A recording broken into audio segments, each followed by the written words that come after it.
Africa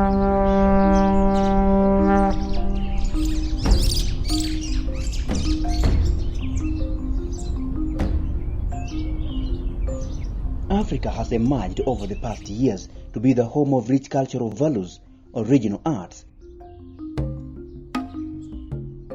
ornaments, and wildlife. Its richness in art has made it the engine of the world's artistry and an inspiration of the evolving technology that the current generation is proud of. However, as local demand for traditional items dries up, there are few monuments in Kenya like the African Heritage House, the Nairobi National Museum, and the Kenya National Archives, which still hold some of the ancient African values which people visit to remind themselves of the fast fading past. As the savior of the traditional African art, Alan Donovan, the co-founder of the African Heritage House, has been collecting original African art, ornaments, and other valuables from all over Africa since 1970s. Well, I arrived in Africa in 1967, that's 51 years ago. Then I drove across the Congo to Kenya, and I arrived here in 1970. And I went up to northern Kenya. I wanted to see a part of Africa that was not so colonized like Nairobi. So I stayed up there for 3 months. And I was so fascinated about how the Turkana and the other tribes used everything in their environment because they live in a desert. They have very few resources, but they made beautiful things. And I decided to sell my bus and make a collection of all those things. African Heritage House is located along Mombasa Road in Mlolongo, overlooking the Nairobi National Park. And it is adjacent to the old railway line and the new standard gauge railway, which passes a few meters in front of the house. It is the home of African beauty, since it holds a larger percentage of the African artifacts, designs, paintings, and patterns, both in the interior and the exterior. The house itself is based on the mud architecture of Africa. One of its sides is based on the Inyas Palace of the northern Nigeria, and the front side overlooking the park is based on the Grand Mosque of the Sahara Desert in Mali at Djenné and Timbuktu. The house is surrounded by natural vegetation and has a pool house whose design is based on Lamu houses from coastal region of Kenya. The artworks around this environment hold with them the great meaning and importance to the communities of origin. Around the pool, there are sculptures made of iron. The casted crane at the end of the pool signifies the border of Uganda, and it is featured in the flag of Uganda. The big blue wooden artwork overlooking the pool was made by oldest sculptor of East Africa, Francis Naganda, who also made the large stone mother and child at the National Museums of Kenya. Through the window of the pool changing room, there is animal drawings done by an Asian artist who had love for animals.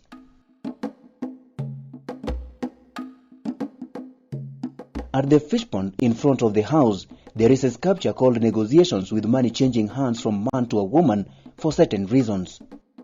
On the other side is a bronze sculpture which is a copy of 14th century hornblower of the king of the old city of Benin in West Africa. The house post standing at the side of the veranda is from northern Cameroon. The post was in the original Heritage Gallery in Kenyatta Avenue in Nairobi since 1972, before it was moved to this place a few years later. In the interior of the house, there is a large aluminium panel hanging on the wall made by a blacksmith from northern Nigeria. It tells a story of a four-breasted lady who had an argument with her father the king. She leaves the palace and goes to the forest where she meets an hunter. The hunter proposes to marry her if she doesn't cook a leaf for him. She says she will marry him if he doesn't laugh at her four breasts. One day, she cooked the leaf, then left for the forest. She got lost, fell down, and turned into a river. Her father the king celebrated because his kingdom got a river instead of a four-breasted daughter. A beautiful little milk jug is from Acholi people of Uganda. A large mask with the king on his horse, his son and the son of defeated king, was a symbol of victory, which was worn on the head by the Yoruba people for ceremonies. There are other paintings done by Senegalese artists, and the shelf with tiny items was from Morocco. The large white mask originated from Burkina Faso, and in the garden on one side of the roof is a sculpture of a Choli herdsman made by John Adochemene. Inside one of the roof rooms, there are paintings on the ceiling and the wall, which were taken from the textile of Kuba and Bokolochini, which are mud crafts from Mali. The other sculpture with many heads is from Bambara in Mali. An artist and inventor of new techniques of artwork, Michelangelo, is the son of the famous artist Expedito, whose artwork is featured in most of the monuments in Kenya.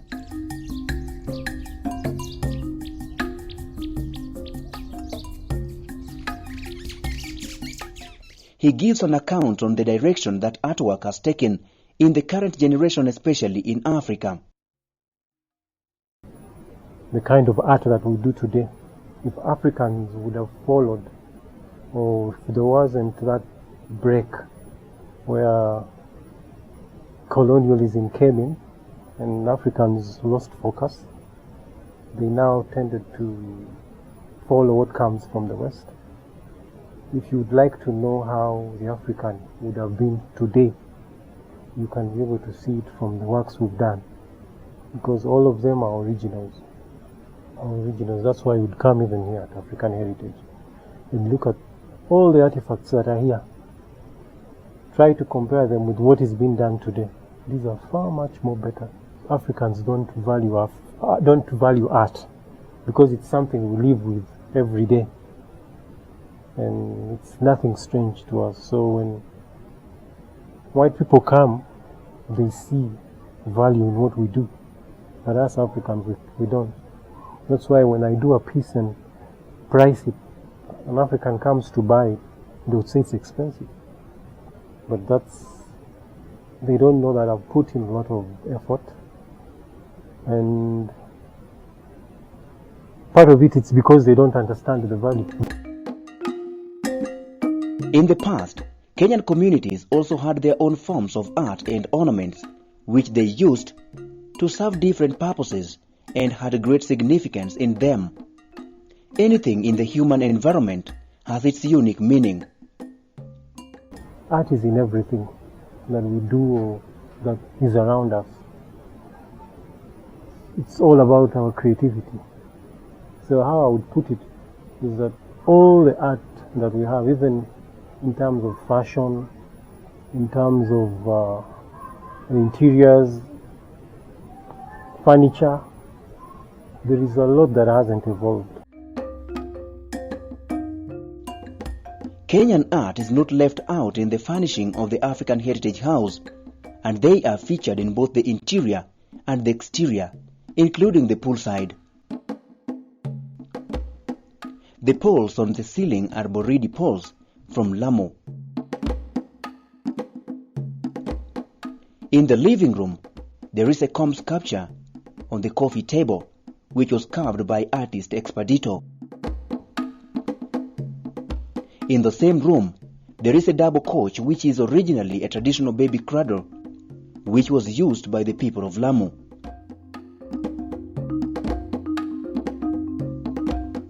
The tables were originally coffee grinders, which were used to grind coffee and grains, but they were turned into tables by removing the grinding stones, which were replaced by the trays, which now act as the tabletops. On one of the tables, there are ostrich eggshells, which are put together with round hairballs removed from the stomach of a lion by the Maasai warriors. The balls were used by the Maasai people as a proof of heroism after killing a lion. The gourds from Kamba and other communities have patterns which hold unique meanings to the communities of origin. These are gourds which were used all over Africa as containers for milk and for beer.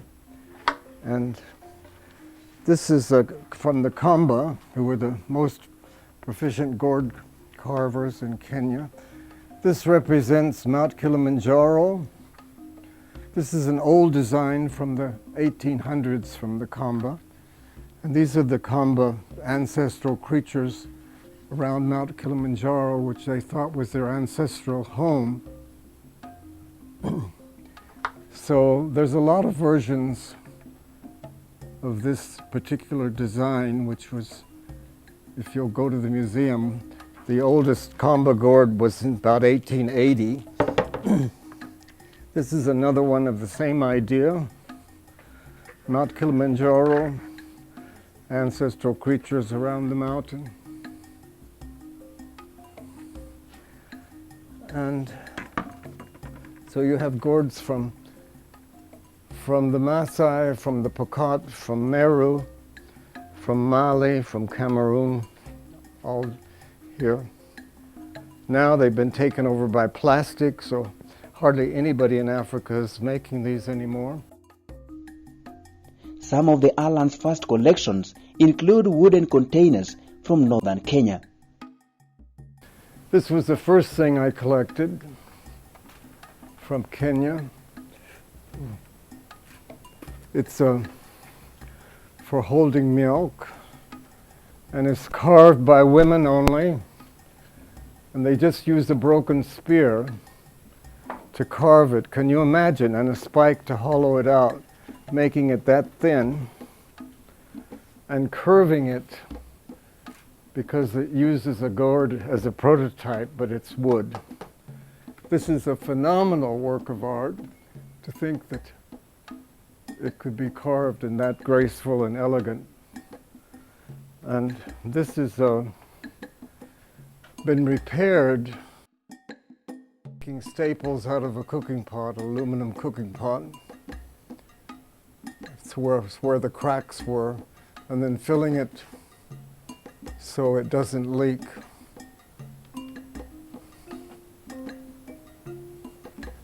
This is another Turkana container. This is made of a camel stomach. As I said, they use everything in their environment. This is for holding fat for cooking. So they take the stomach of the camel and they shape it in the hot sand, and then they fit it with a stopper. This is like the kitchen for the Turkana woman. Other materials collected from the region were carried on camel backs by the Turkana people. The curtain hanging above the staircase was made by an artist from Uganda. It tells a story of a warrior queen of Giriama people in Kenya.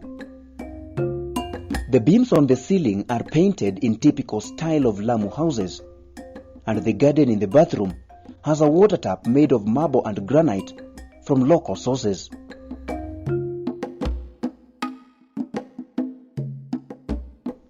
The wall at the end is based on the Maasai shield designs that gives it a unique beauty of the Kenyan tradition. Joseph Mutisia is one of the workers at African Heritage House who also have love for the traditional art.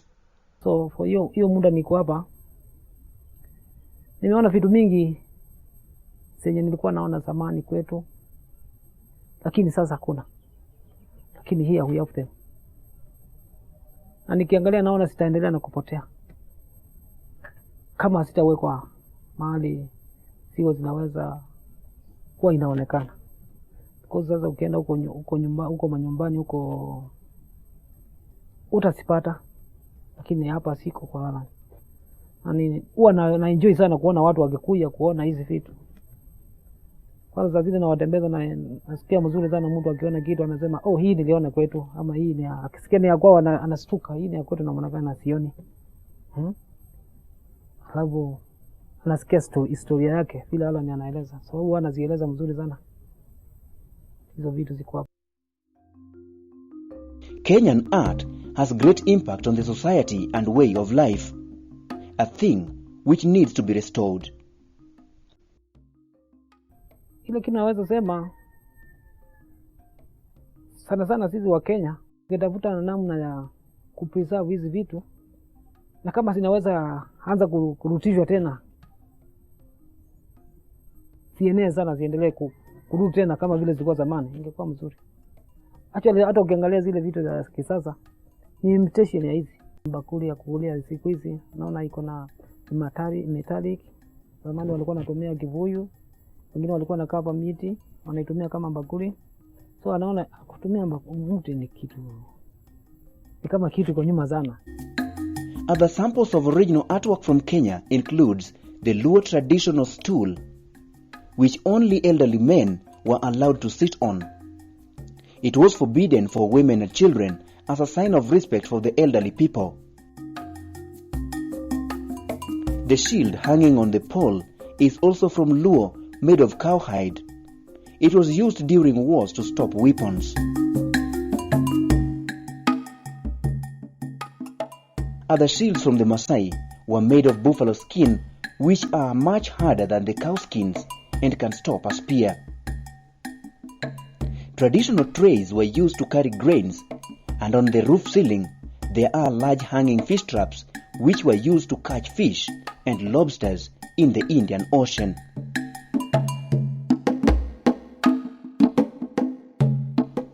And the smaller ones were used to catch fish in Lake Victoria.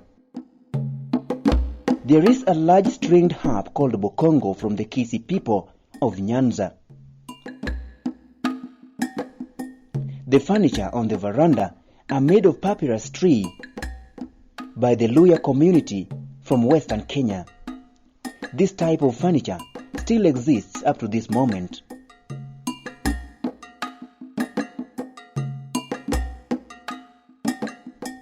The famous Tinga Tinga tales featured in television programs derived from artistic drawings by Edward Saidi. He started doing this kind of art using ceiling boards, which were used in the pre-colonial houses. His first paintings were done using bicycle paints, but later on they were developed to a more advanced decorations. Other work of art from Kenya are also found in the Nairobi National Museum, including wired arts which are commonly done by kids, but they have great aspiration to the current technological development. Others are wooden bikes, catapults, string balls, bicycle wheel, a jiko, among others. There is a great collection of gourds from all over Kenya which is placed to make a beautiful shape. In another gallery, there are shields and spears. And on the other side are traditional musical instruments like the horns, harps, other string instruments, and a jua game board from Nyanza and Western Kenya. On the other side, there is a seat of agony which symbolizes unscrupulous leaders who promote brutality in the community. Back to the Heritage House, there is a tree in front of the house known by the locals as wedding tree. This is because the tree is where several couples have gotten married. Apart from being a wedding tree, the tree has a great importance to the Maasai people who use its branches to lit fire for ceremonies and its leaves as medicine. Of all the sculptures and jewelries featured in the African Heritage House, there is a unique one standing by the poolside made by Jonah Dochemene. This is part of his mass communication series that he started in 1980s with a degree of technological age like